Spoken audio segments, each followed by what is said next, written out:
आज ही क्यों नहीं।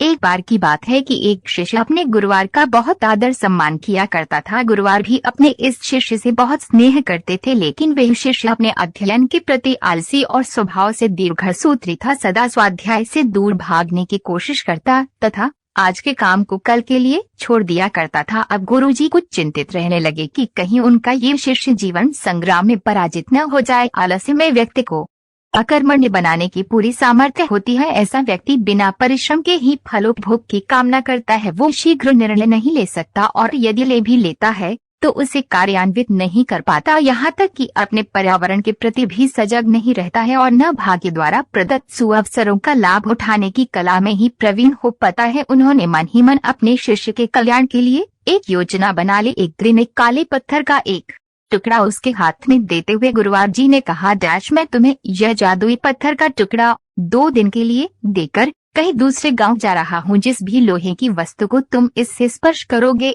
वह स्वर्ण में परिवर्तित हो जाएगी, पर याद रहे कि दूसरे दिन सूर्यास्त के पश्चात मैं इससे तुमसे वापस ले लूंगा। शिष्य इस सुअवसर को पाकर बड़ा प्रसन्न हुआ, लेकिन आलसी होने के कारण उसने अपना पहला दिन ये कल्पना करते करते बिता दिया कि जब उसके पास बहुत सारा स्वर्ण होगा तब वह कितना प्रसन्न, सुखी, समृद्ध और संतुष्ट रहेगा। इतने नौकर चाकर होंगे कि उसे पानी पीने के लिए भी नहीं उठाना पड़ेगा। फिर दूसरे दिन जब वह प्रातः काल जागा, उसे अच्छी तरह से स्मरण था कि आज स्वर्ण पाने का दूसरा और अंतिम दिन है। उसने मन में पक्का विचार किया है कि आज वह गुरुजी द्वारा दिए गए काले पत्थर का लाभ जरूर उठाएगा। उसने निश्चय किया कि वह बाजार से लोहे के बड़े बड़े सामान खरीद कर लाएगा और उन्हें स्वर्ण में परिवर्तित कर देगा।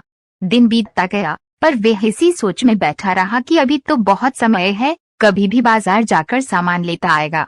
उसने सोचा कि अब तो दोपहर का भोजन करने के पश्चात ही सामान लेने निकलूंगा, पर भोजन करने के बाद उसे विश्राम करने की आदत थी और उसने बजाय उठ के मेहनत करने के थोड़ी देर आराम करना उचित समझा। पर आलस्य से परिपूर्ण उसका शरीर नींद की गहराइयों में खो गया और जब वो उठा तो सूर्यास्त होने को था।